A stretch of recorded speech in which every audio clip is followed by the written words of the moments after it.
Hello all. Welcome to Hellon's Dare to Share event. My name is Juha Kronqvist. I'm a principal designer at Hellon and I'll be your host today. In case you're not familiar with Hellon, we are a strategic design and customer experience agency with offices in Helsinki and London. We combine academic knowledge from human-centric design with machine learning to help our clients combine customer value and business targets. With these Dare to Share events, we like to talk about the exciting projects we have been working with at Hellon, and we want to share our thinking with a broader audience to start a dialogue. By highlighting topical issues, we want to create a positive impact in the customer experience community we work together with. If you're interested in discussing these themes further after the event, please feel free to contact us. We are happy to hear your thoughts. A few housekeeping notes. Your mics are muted at the moment. We will start the presentations first, and after the presentations, there will be a Q&A session where you can ask questions from the speakers. You can ask using the chat, or you can raise your hand and we can open the mic for you. You can also use the chat to ask questions during the presentation. I will be monitoring the chat and I will try to answer the questions that I know of, and the rest we can go over during the Q&A. We have also a few polls and engagement activities coming up, so please be ready to give some input via them. Today our theme is how to redesign for a new way of work. And actually we will have our first interaction now. Please use the chat function to answer the following question. What was your favorite place to work from during the last 2 years? Where did you enjoy your work most? And you can write your answer to the chat and share it with the others. For me, this question is quite easy. My favorite place to work from is my cabin in Lapland. And I have been utilizing that, and I hope to be able to do that in the future as well.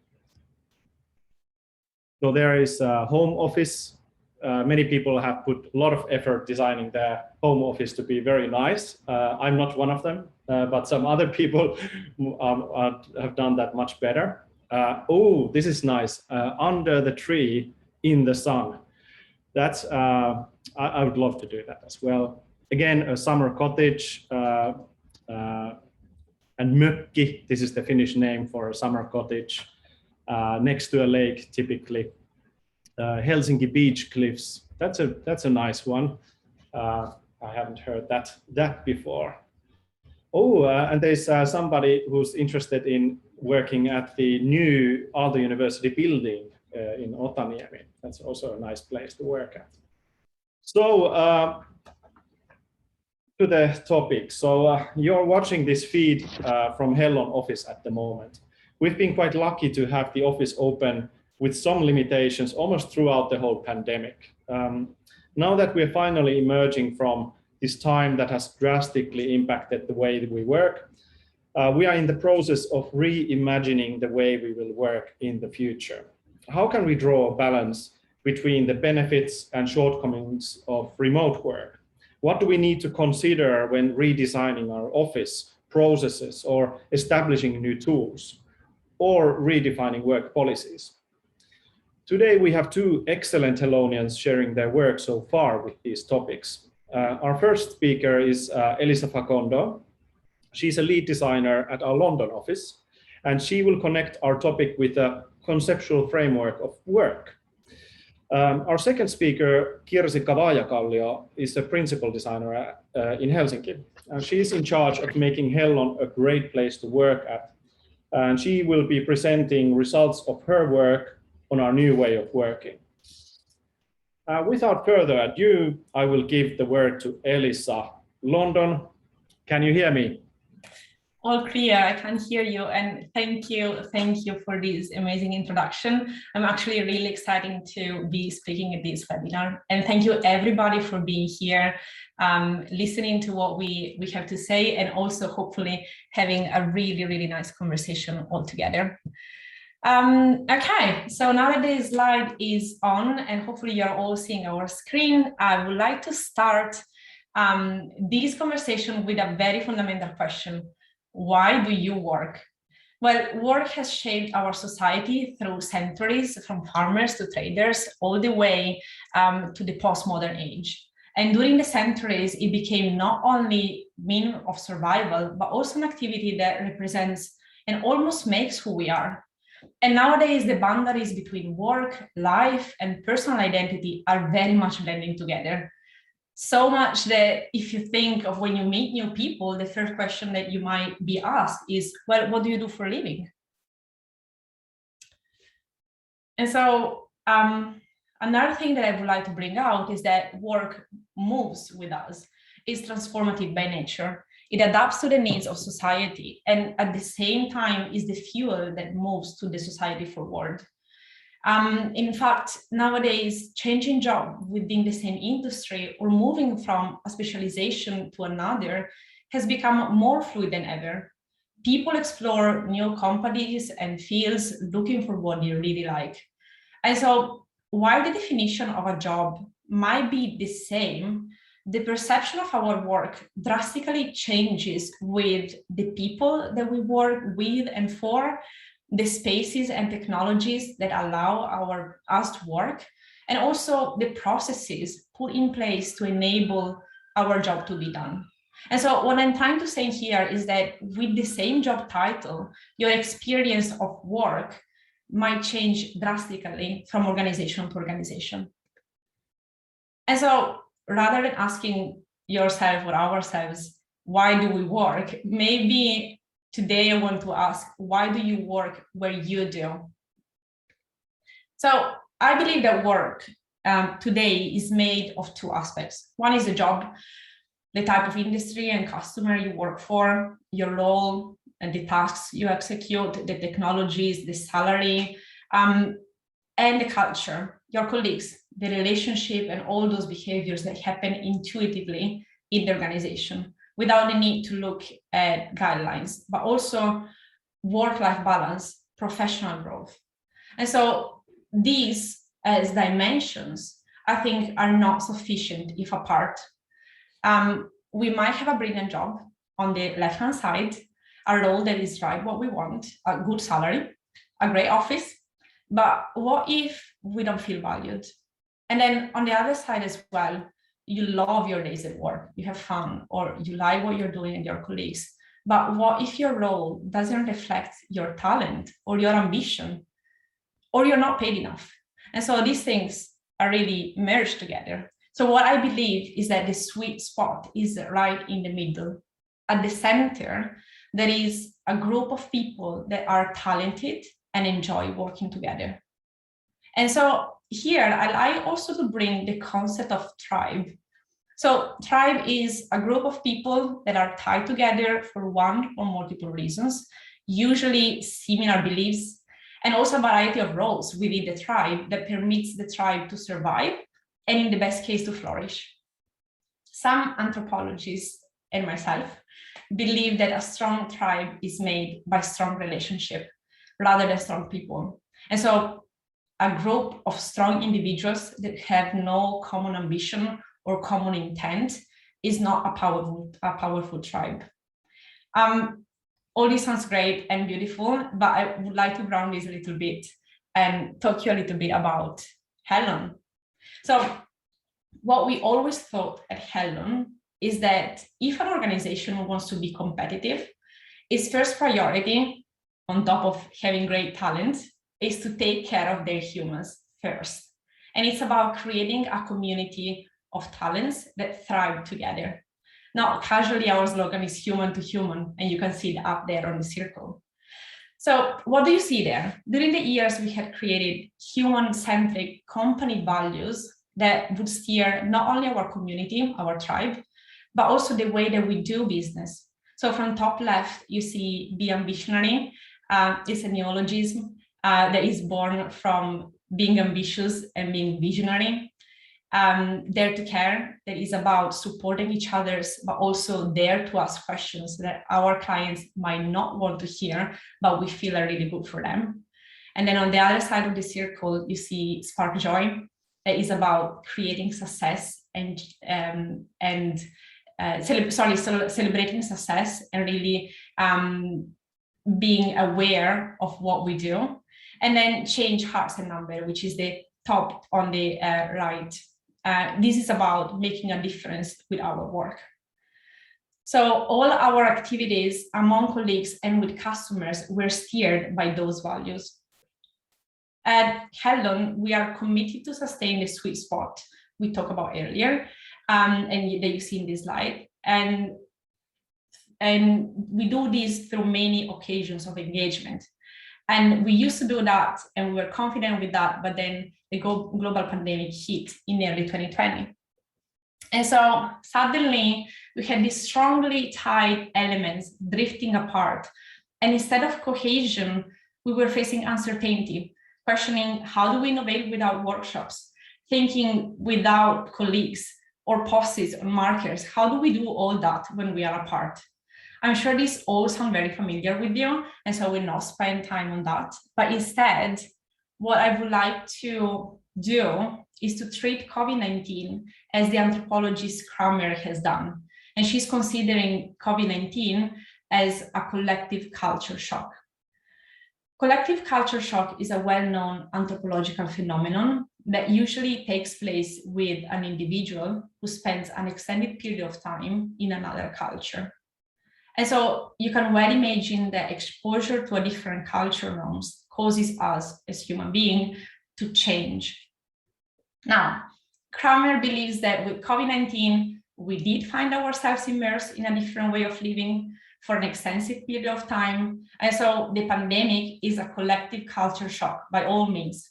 And so we could largely predict our reactions to the past year by looking at 4 consecutive phases. And I will explain them briefly. So after the initial phase of surprise, we found ourselves in the honeymoon phase. So as long as you are not directly affected by the danger of the virus, it's quite an exciting time to be in. The next and third phase brings highs and lows. During the first culture shock, we are confronted with the stress of imposed behavior change, like, for example, social distancing and remote work. The second culture shock hits intense emotions and more radical questions.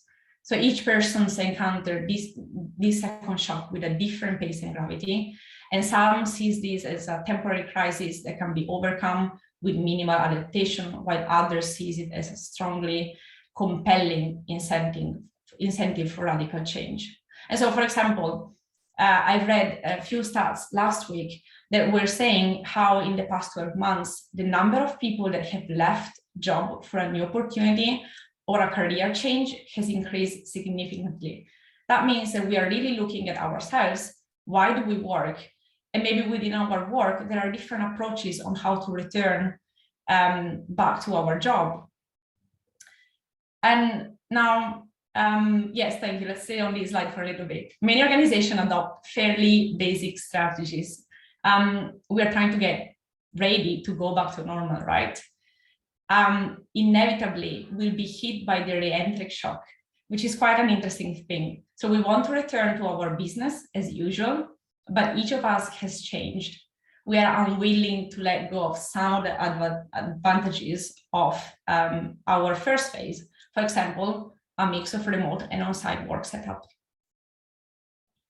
And so people, as well as organizations, are now at the moment in time when they have 2 options. Either taking a crisis approach, trying to go back to the old normal with very small tweaks, or a transformational travel approach, which is about designing a new normal. If we have the courage during this collective culture shock that really ties all us together to let go of old patterns and introduce new strategies, then these can turn out to be hugely beneficial for us and organization. And so for us at Hellon, it became self-evident that now is the time to face the transformational travel and maybe permanently change the way that we work. So we've got a question that I see here. How is your employer planning for new work? And I would like you to maybe tell us a little bit what you think. So I invite you all to answer to these questions right now. So the answers are coming in. Let's wait for a moment so everybody can reflect and respond. It looks like quite many workplaces are actually approaching this in a very nice, engaging way by taking the employees as part of this process. Great. I think now we have reached the saturation point of answers, and I'll share the results. There you are. So it looks like the 39% are making plans and involving employees in creating them. So good for those organizations, almost half of the organizations. 32% are making plans and communicating about the plans to employees, which is quite important, of course, as well. 16% of organizations are making plans, but employees don't yet know what the plans are. And 13% think that maybe they might not be making plans. Any comments, Elisa, on these results?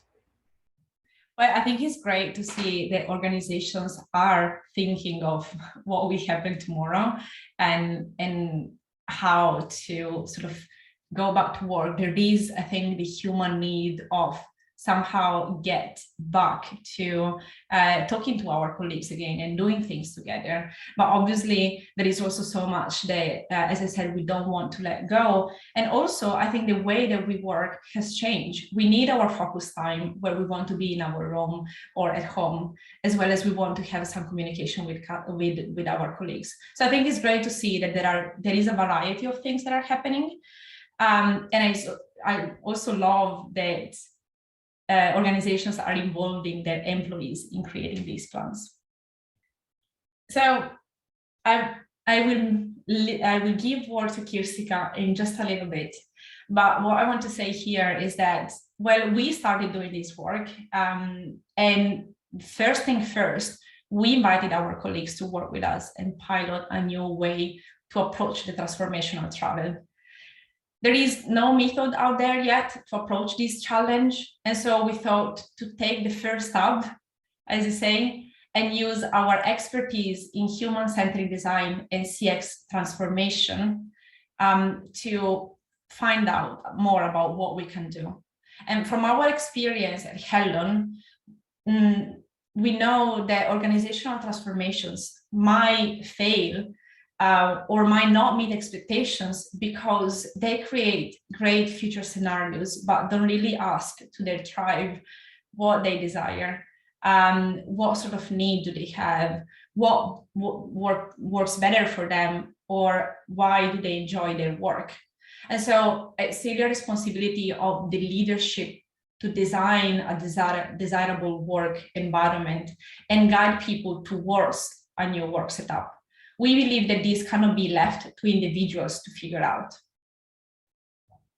First, this becomes Hellon human-centered transformation of work, a new sort of way of looking at cultural transformation.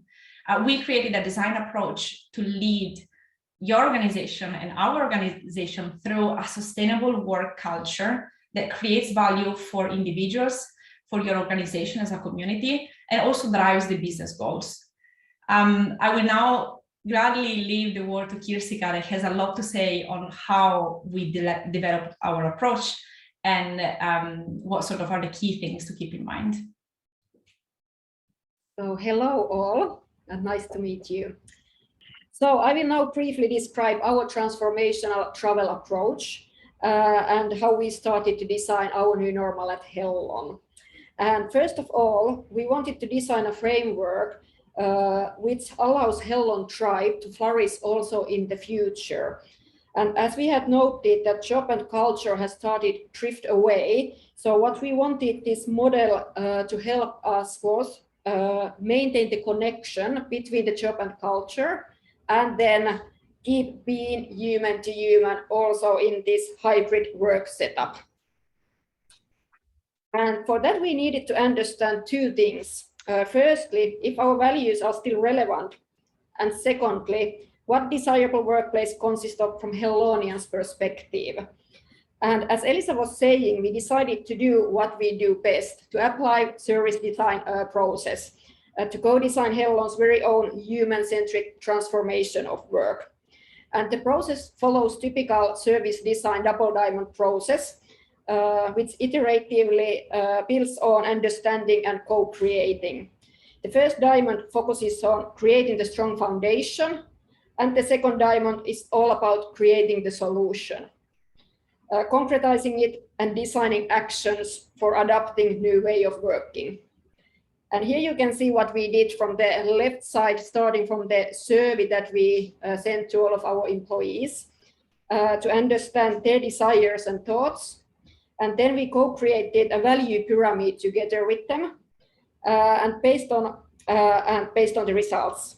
And then we did more thorough analysis and idea generation, again, together with the colleagues to design more concrete ways how it would look like in the practice. And then started to build on the concretizing and adapting process. And where we are at the moment, we are somewhere there in this concretizing and adapting, which is a partly overlapping ongoing process, what we are working at the moment. And what we found out during the process is that we have a really strong values in place that we can still build on. But to keep them alive, we need to take more holistic approach for the hybrid work than, for example, 50% of work at the office and 50% at anywhere. But we really need to see the hybrid work from a more holistic perspective. And after understanding our current situation and identifying the best building blocks for our new way of working, we ended up with a framework that builds on 3 key principles. And the first principle is that there is nothing normal in the new normal, but instead our environment, rules, and emotions are all in constant change, and hence the framework needs to adapt easily to varying situations as well. The second principle is to consider 4 different work setups, where and how do we work. And during the pandemic, we discovered new ways of working that we really liked, like Elisa was saying, and which we don't want to ignore.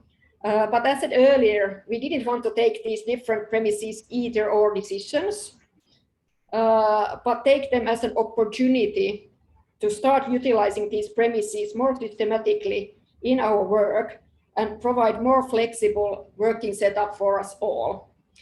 And going through them from the left side, so there is that we can be at the office anytime, or we can be at the office during the office hours. In our case, it's typically from 9 to 5. Or in the right side, we can work anywhere, anytime, or we can work anywhere, but during the office hours to be synchronized with our colleagues. And different life situation, as we all know, as well as people and tasks, benefit from different premises. In our type of work we do at Hellon, we don't actually have so-called typical day, but the days vary a lot. And hence during a week, we actually can have all of these different setups. The third principle, and I would say that perhaps the most important one, is to look beyond the individual when deciding where and when to work.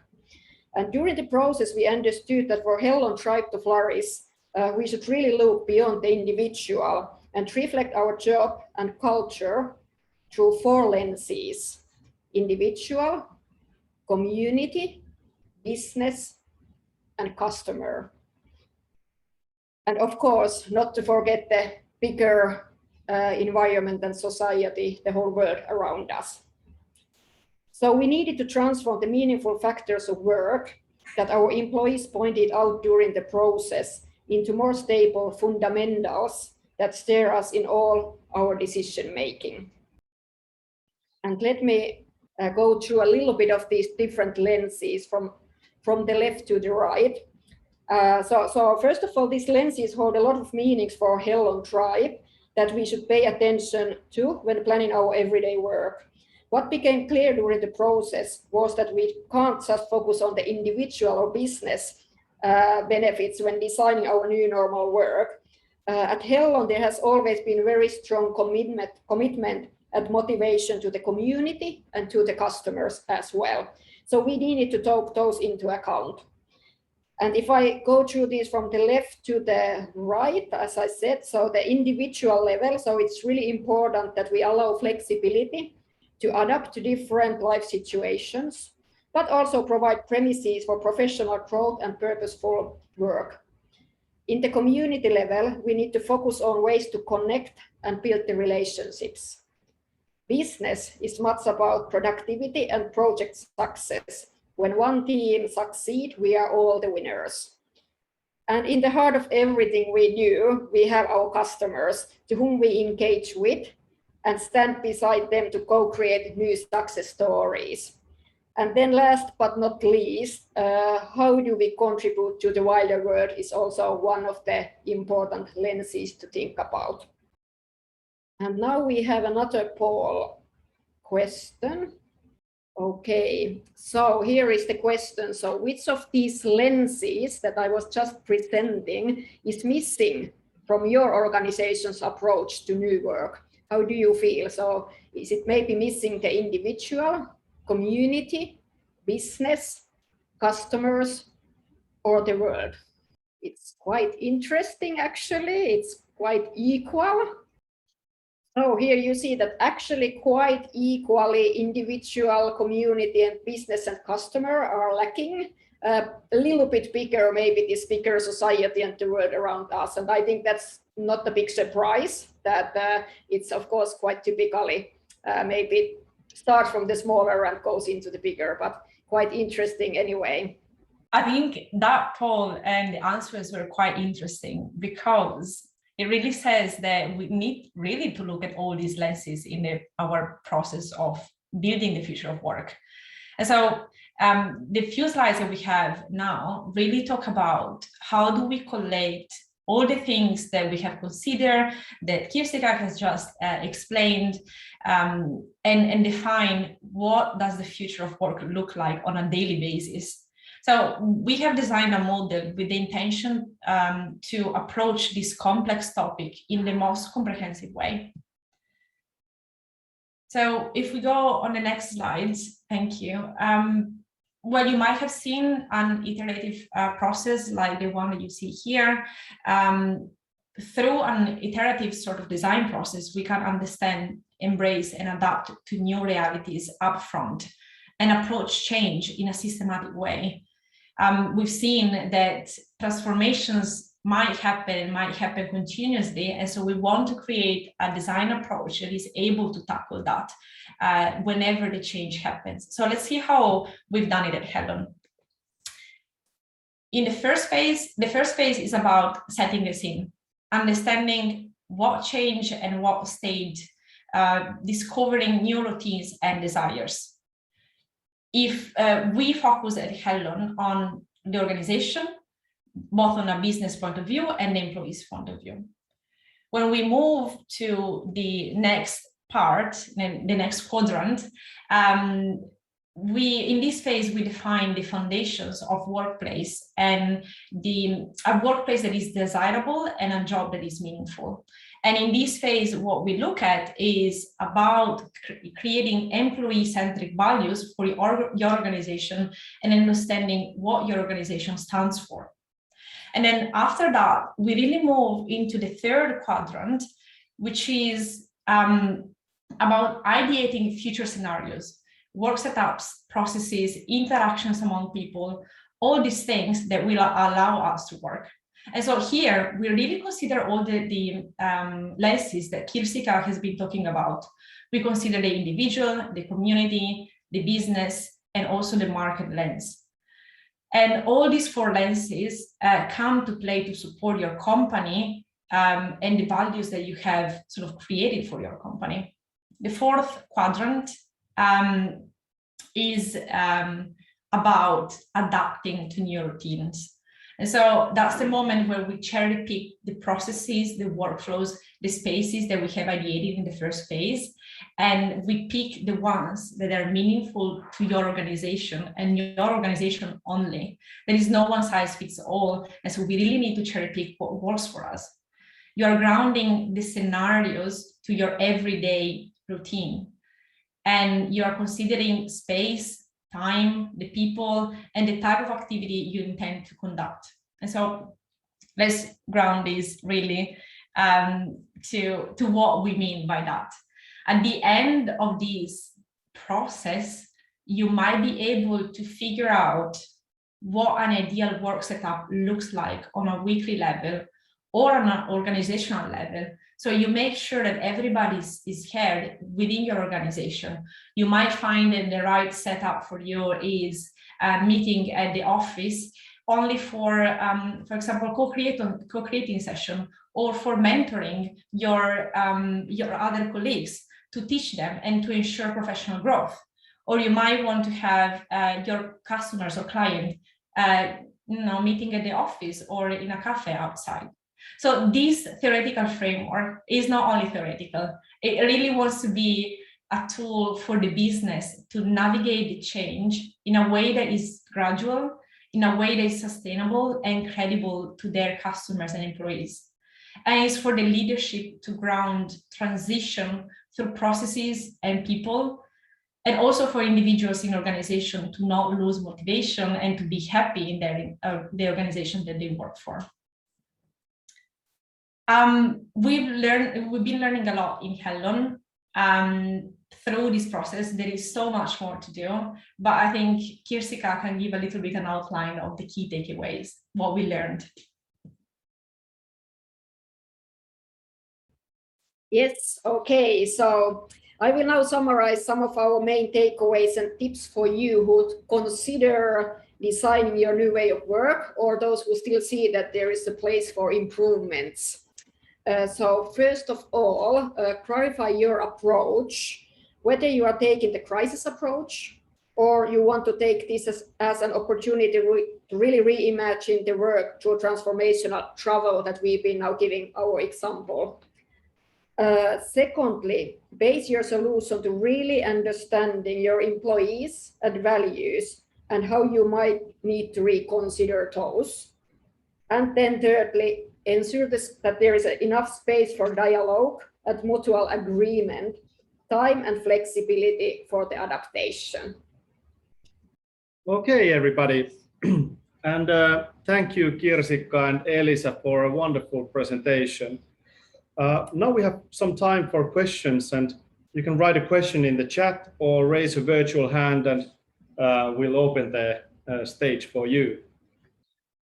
While we wait for people to kind of go through your presentation and maybe think about it a bit, I'd like to open or listen to your thoughts about how do you think is the best way to engage employees in thinking about the work. It might be challenging to kind of cross the bridge from kind of very straightforward demands like more booths or something like this into more fundamental values. So how have you found during this process, like how did you feel that we were able to kind of discuss those more deeper transformational topics with the employees? That's a really good question and not an easy one. Sorry, I put you on the line. Start with the hard one. I would say that in our case, the easy thing was that we are quite small. So it was, in a sense, easy for everyone to be really engaged, not only through the survey, but then also in the next steps and throughout the process. But I think that in every organization, you need to really think about it, that what's the best way in your size and the location wise and so on, but just to make sure that everyone has an opportunity to be part, whether it's the survey in the beginning or it's the feedback in the middle, but as much dialogue as possible in the way. And now of course we have quite nice online tools that can be also utilized for this kind of shared idea space. But really understanding that how do we balance these different needs, and that's why for us it was really important when we were able to identify those 4 lenses and why they were really meaningful for the Hellonians, because those give a really broad overview and really clearly states that it's not only you who you should be thinking about, that there are different perspectives. And in our case, those 4 lenses were really naturally coming there from these survey results and all the process that we went through. But those can be, as Elisa was saying, something quite different as well than those 4 lenses that we had. But trying to figure out these fundamentals that help you actually to balance between this more your own, or like this, let's have just parties at the office, but more like thinking about your everyday work and how that's benefit from different kind of situations and locations and times. Any thoughts from the London side, Elisa?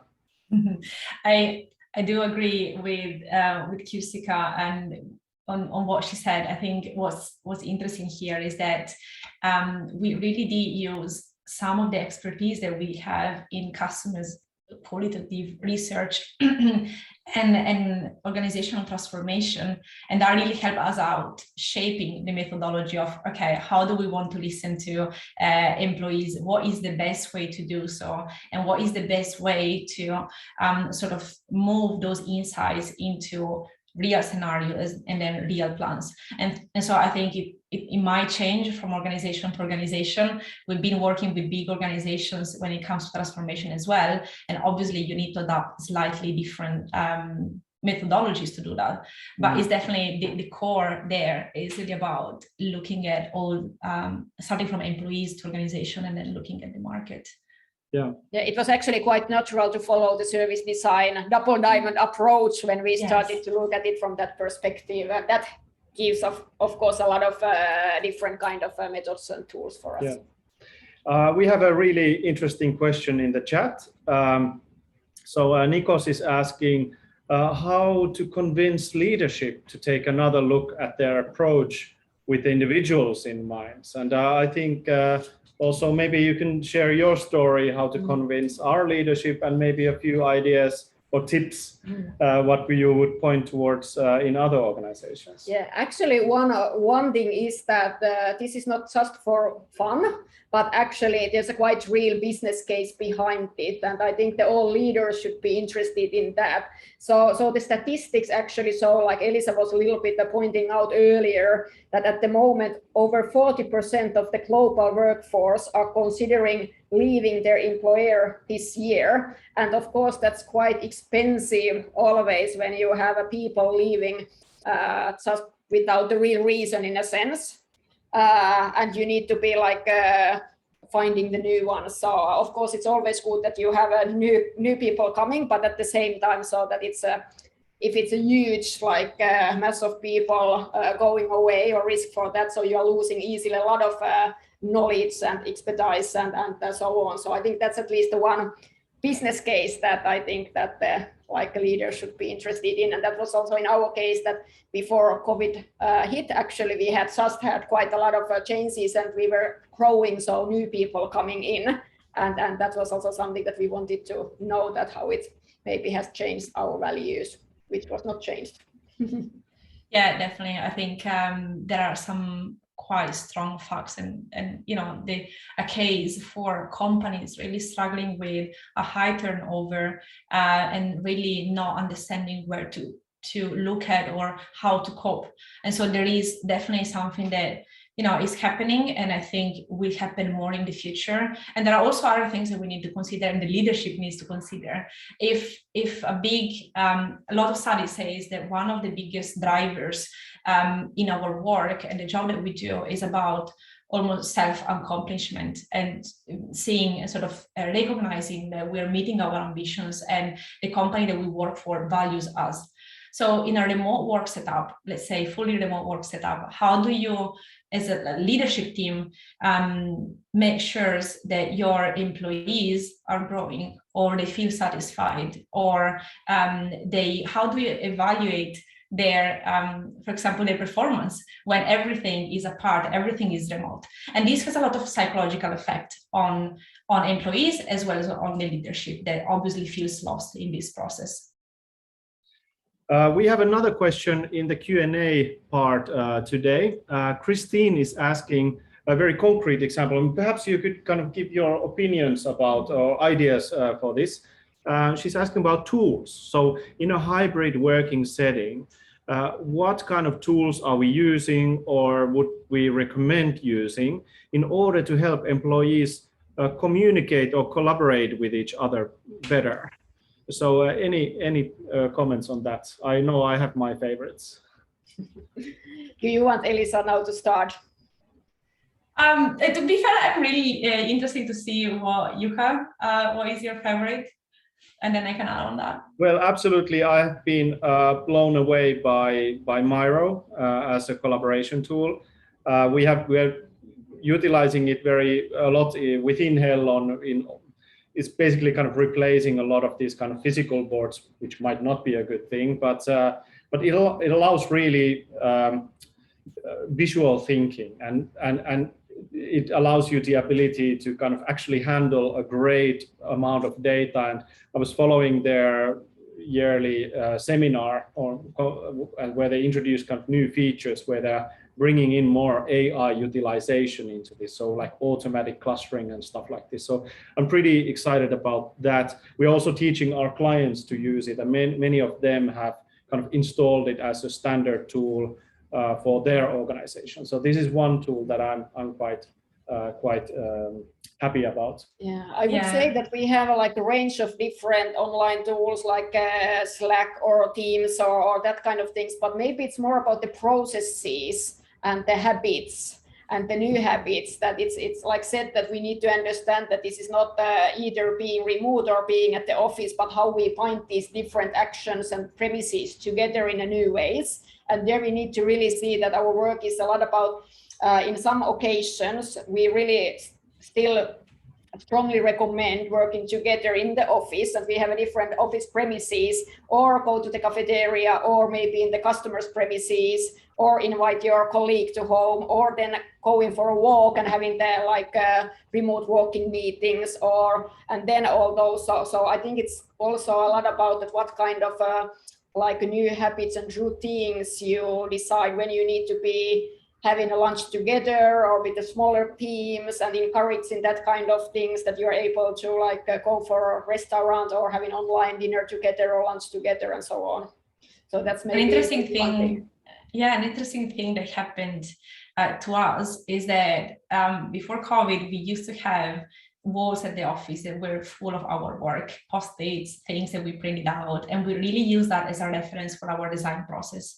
And then I think Miro now, although sometimes we use it for collaboration, as you have said, for workshop, etc., but really has become our project wall in a way. And so all the information, all the things that you need are out there.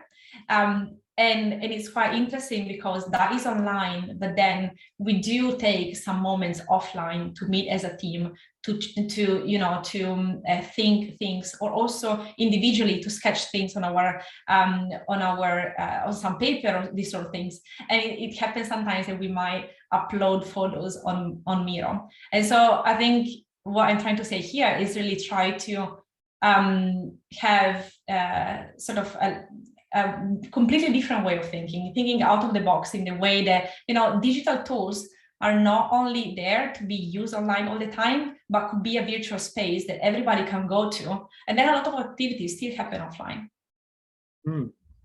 Hey, I'm continuing to the next question. This is, please, Elisa and Kirsika, listen very carefully. Yes. This question might need some thinking. So Fabrizio is asking on approach of a companies where they're mixing employees in conjugated spaces. I think it's like multi-use spaces, I guess, so that the employees are not just per unit, but they're mixing with other, maybe even with other companies. And I think this is a really interesting idea. We have this kind of emergence of co-working spaces going on for a long time. And I think now bigger organizations are jumping in the game.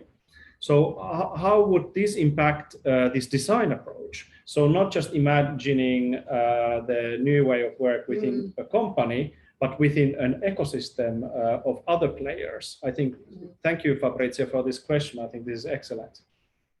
I think that first of all, then of course you need to be a little bit more careful in thinking that who you should be engaging with, that who is actually those the community there or the tribe, since that may not be that self-evident. So first trying to figure out, maybe your first part of research is actually to focus on who is this tribe, who are the members of it, and then start actually the design process.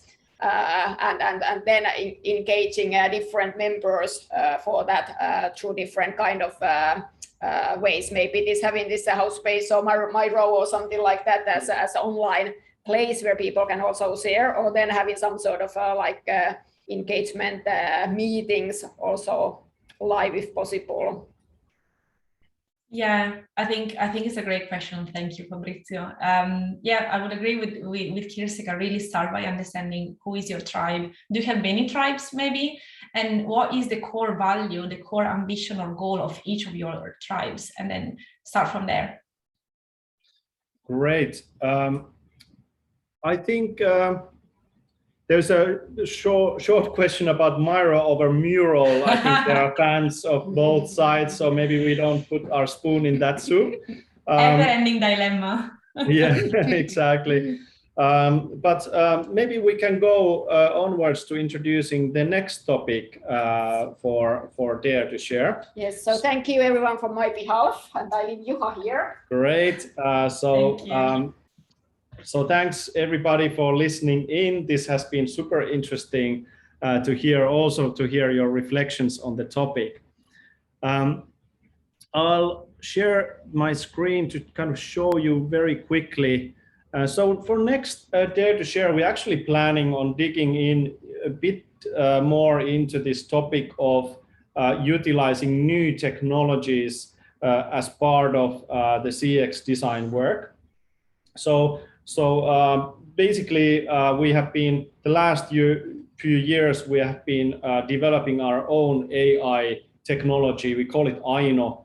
And we want to share a bit of the work we have been doing with that, and also a few ideas on where the field could develop next, what kind of new technologies there are coming in that we should be aware of, and maybe spark a few ideas on what that would mean for our work.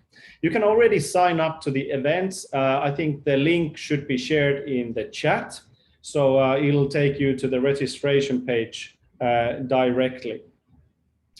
So please sign up if you're interested. There was a question also if you can find this online. So we are documenting this on video and we are editing it, so it takes a few days, but it will be found online. We'll post information about that via our social media channels, Facebook, LinkedIn, Instagram. So follow us there. Also, if you're interested in discussing more about this topic of new work or designing new work, don't hesitate to be in contact with us. We'd love to talk to you more about it and listen to what your thoughts are. I think I have covered everything. So with that, I would like to wish everybody a great day, and we really hope to see you again in another Dare to Share event. Thank you very much. Thank you.